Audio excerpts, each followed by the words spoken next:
Hello everyone. First of all, welcome to Psychology 320, Health Psychology. I'm very excited to be teaching this class through the eCampus program, and I look forward to getting to know you all and working with you over the course of this term. Hopefully you've already viewed my introductory video, but just in case you have not, I'm Emily Lykins.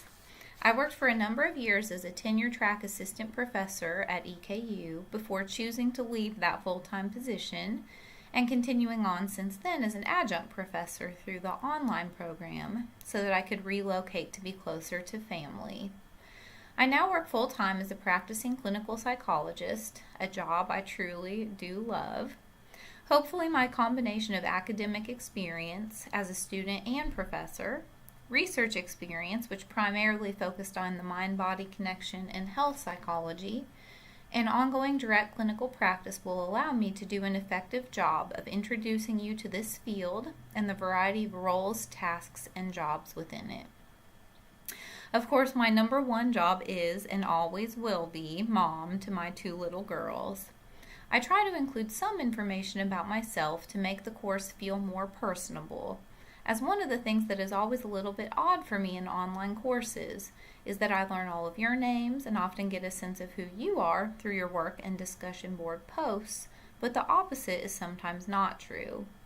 I also find it strange that, despite getting to know who you are, I could easily pass you on the street and have no clue that you were you. In other words, I wouldn't recognize you as being one of my students. Hopefully all of us can find a way to interact with each other in this course in a way that is respectful and professional while also retaining the feeling of interacting person to person, which I think you'll all find most notable in the group discussion boards here in Sci 320. Before we cover some of the specifics of the course, I just want to say that my intention is for you to find the course to be interesting and enjoyable. Given how fascinating health psychology and the connection between mind and body are, I have really done a disservice to you students and the field if I'm not able to communicate the information in a way that sparks your interest and enthusiasm. I will do my best to teach you the material, concepts, and facts while also helping you to appreciate how applicable this course is to your normal everyday life and potentially also your future career. We'll focus on the contextual development of the field, the primary concepts and factual information, and current controversies and open questions in the field.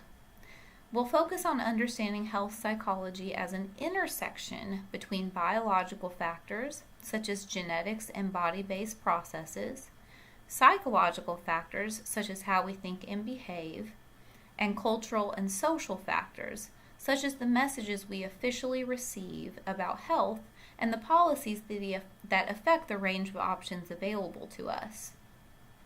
I'm going to ask you to consider how to apply the information we cover to meaningful problems, which will involve significant communication between you all in group discussions and personal reflection in experiential journal entries. I hope that by the end of the term, you will feel like you've learned a lot while also feeling you can recognize how much of what we talk about is relevant and important to you and the people around you outside of this class. At this point, most of you have already been involved with the eCampus program or have taken other online classes before. However, I feel this introductory PowerPoint lecture is important for you to work through, as it will discuss the goals and structure of the class and give you a sense of how things are going to be structured from here on out. We will utilize a required textbook, which I hope you will enjoy reading through, given that it focuses a lot on health psychology as considered within a social context. I strongly encourage you to complete the assigned readings from the textbook as early as possible within the module time frame, as these readings will inform your understanding of the lecture and be a significant basis for completion of all the module assignments. I have done my best to allow you the maximum flexibility for completion of the coursework, while also balancing the need for us to all roughly work through the material at the same time. In general, modules will open up on Friday mornings and will not be due until the following Sunday night at 11:59 p.m. This means you generally have 9 full days in which to complete the required work. While you're not required to complete the module assignments in any particular order, I strongly recommend reading the assigned textbook chapters first and then reviewing the module lecture second. The lectures complement but do not fully overlap with the assigned textbook readings, so doing only one or the other will not be adequate to perform well in the class. While some important concepts and information will be highlighted in both the readings and lecture, the lecture alone will not serve as a substitute for the assigned readings, and the assigned readings alone will not substitute for the online lectures, as they each have unique information in them that is fair game for assignments and tests. Also, I strive to ensure the lectures synthesize and apply the module information to demonstrate how the information is utilized and why it is important. In the lectures, there will also be outside materials and links, such as interesting videos or news clips that I'll ask you to view. This will help with illustrating how important and applicable these topics are to daily life. My recommendation is that once you read the textbook chapters and review the narrated lecture, that you then complete the MindTap work. MindTap is a companion site that accompanies your textbook. We will draw from it for each module, and you can access it on a computer, tablet, or smartphone. In each module, you'll be required to engage in mastery training or spaced practice, where you must correctly identify key terms and concepts in multiple trials to help transition the information into long-term memory. You'll be required to complete this brief task at least 5 times throughout the module and cannot repeat each training until at least 5 hours after it was last completed. Thus, you must begin your mastery training for each module at least 25 hours and ideally much more before it closes, or else all training segments will not be able to be completed. Partial credit will be awarded for work that is submitted, even if all training segments are not finished. In addition, in some modules, you'll be asked to complete various checks of your knowledge, beliefs, and preferences, and to watch videos and answer questions about them via the MindTap platform. Again, while you don't have to follow my recommendations for the order in which to complete work, I do think you'll find work in this order to be the most logical. Once you've completed the assigned readings, the narrated lecture, and the MindTap exercises, I would then encourage you to review the group discussion board links and prompt questions.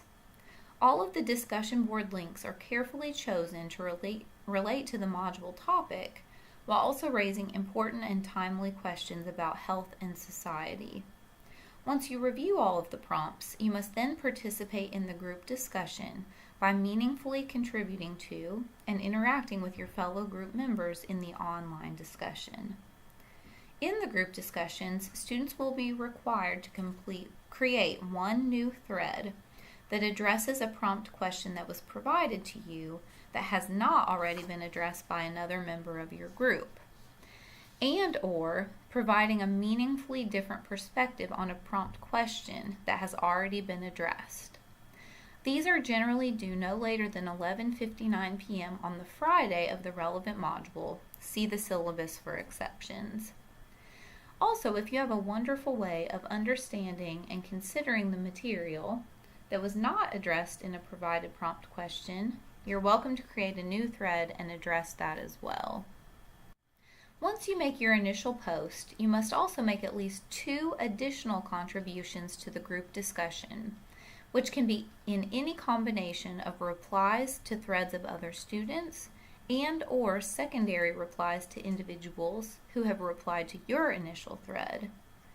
These 2 additional contributions are generally due no later than 11:59 p.m. on the Sunday of the relevant module. Again, see the syllabus for any exceptions. Note that in the spirit of back and forth dialogue, you cannot make all of your discussion contributions on the same day. You're welcome to make replies to other students prior to creating your own initial module if you'd like, as long as your initial thread is posted on time and your posts are made on at least 2 different days. Finally, you must be sure that you meaningfully incorporate at least one outside resource with material from the textbook or lecture in at least one of your discussion posts. You can use this outside source to back up an argument, bring a theory into question, show the application of a concept, etc. You must document your source in your post in APA style. It may be helpful to consider the 3-2-1 rule when considering whether you've done everything needed for each module's discussion. 3 is the total number of posts that must be made, with 1 being the initial post. 2 means you must make your posts on at least 2 separate days, though note there are specific due dates for the initial posts and replies. Finally, the 1 stands for the one outside source you must integrate into your work. Please note that you will be graded on the quality of your contributions, not just on making contributions per se. Low scores will be achieved for those students who summarize or rehash the assigned readings, while high scores will be given for students who extend, apply, or integrate the material with other topics. Students who simply restate a point that has already been made will receive a 0 for that discussion. So it's essential to read all discussion posts prior to making your contribution, which makes early participation often beneficial. Along these same lines, a new discussion thread should not be started for a topic or question that overlaps heavily with one that another student already began. Students should instead make their comments under the existing thread. Finally, for each module, you must complete a test. Each test will be composed of 40 questions, most often multiple choice questions, though I reserve the right to add different types of questions at my discretion. You have 60 minutes for each test attempt, and while the test is technically open book, as I cannot prevent you from referencing your book or materials as you complete it, this really does not leave you enough time to try to look up each answer. Each test is comprehensive, meaning it will include material from the current and past modules. If you'd like to try to prepare for the tests, you're able to take practice exams in the MindTap site, which are not included in your final grade, but can serve as study guides in ensuring you understand the module concepts and are ready to take the graded test. While all modules include the textbook reading assignments, narrated lectures, MindTap assignments, group discussion boards, and tests, 3 of the modules will also include an experiential journal entry assignment. In modules 3, 5, and 7, you will be asked to submit an experiential journal entry of 1 to 2 pages, double-spaced, in Blackboard. In these entries, you'll be asked to try one new health-related behavior or activity that you have not tried before, such as trying a new exercise class, trying to eat more healthfully, getting a massage for the first time, trying to cut down on smoking, trying to handle a conflict in a more effective manner, discussing a concern with your doctor you've not previously addressed, etc. Then you'll be asked to summarize the activity, describe how the activity felt to you subjectively, and meaningfully synthesize the activity and your experience to a health-related phenomenon, process, or concept covered in the course. In this last section, you should be quoting material from the textbook, lecture, or an outside reading with citation information. You have a great deal of leverage in choosing the activities you'd like to participate in, though you should ensure that the activities are safe for you to engage in prior to taking part, meaning you should talk with a doctor prior to beginning an intensive exercise program or diet, for example, and you cannot write up the same activity twice.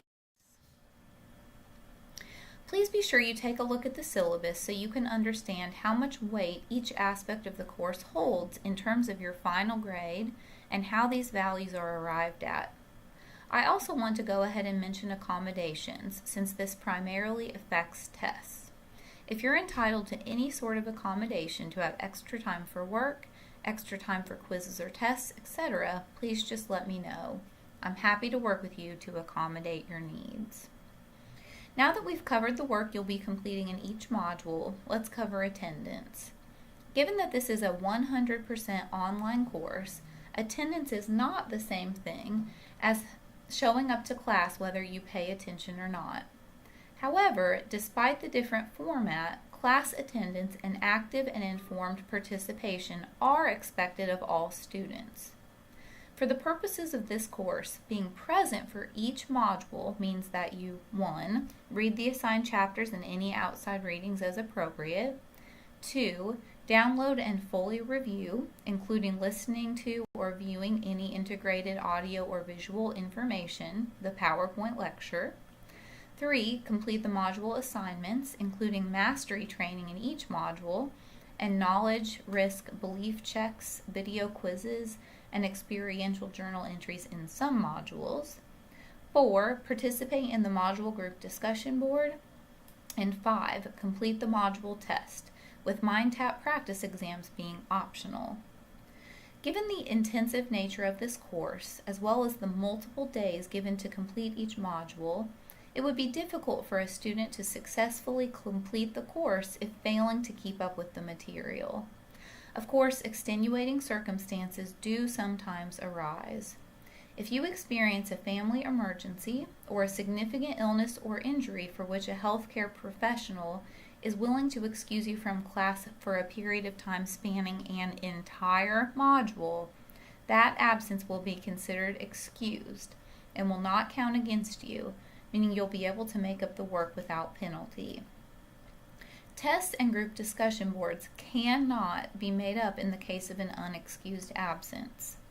Classroom assignments can be turned in late, even in the case of an unexcused absence, with a penalty of 10% off your achieved grade for each calendar day the work is turned in late. Given the varying schedules of the students in this course, I've opted not to have standing office hours. However, I'm happy to arrange a phone call to discuss your course-related concerns at a mutually agreed upon time. I'm also very available by email, and I will respond to all emails within 24 to 48 hours during the work week, Monday through Friday. My contact information is presented in Blackboard. If you have a course-related question, I strongly urge you to utilize the water cooler discussion forum in the course, where you can post a question and get a response that is also viewable by all other students in the course. As students often tend to have similar questions to one another, this is a great way to address a question many students may be having in a very efficient manner, and it allows other students to benefit from your inquiry. Okay, I've pretty much covered the material in the syllabus. Obviously, I'd like for you to read through the syllabus word for word so that you get more detail than what I was able to provide in this introductory module lecture, and to ensure you understand important university-wide policies, such as that regarding academic honesty, which you've surely been exposed to previously. I hope this presentation succeeded in giving you the highlights of the course structure and format, and in helping you feel confident about what to do from here. 8-week courses are intensive by nature, especially given the 100% online version of the course. I really want you to be prepared for the amount of time and work that is required for this course. A lot of self-monitoring and personal accountability is required to do well. Please set a good pattern in the first few modules and don't allow yourself to fall behind. I really encourage you to get in touch with me when you need help, or if you're running into difficulties or finding the course challenging. I'm available by phone or email. I want you to know that any academic or career preparation concern that you have is an important one, so I hope you'll find me to be a source of information and support for you as you move forward with your academic career. In terms of what to do now, the first thing you're going to do is demonstrate to me that you understand and have the ability to navigate the course. So following this lecture, I want you to introduce yourself to the members of your group, whom you'll be working closely with over this term, via the group discussion board. Here you'll have to demonstrate that you can find the group discussion board and follow the directions there. You must also show you can navigate to and use the MindTap site and complete 2 brief tasks there. Please be sure you complete these requirements by the posted deadline to avoid being automatically disenrolled from the course via the use it or lose it policy. Also, please note that Module 1, the first real content module, is already open for completion to allow you to get a head start on work. I look forward to working with you all. Stay in touch and let me know if you have questions or concerns.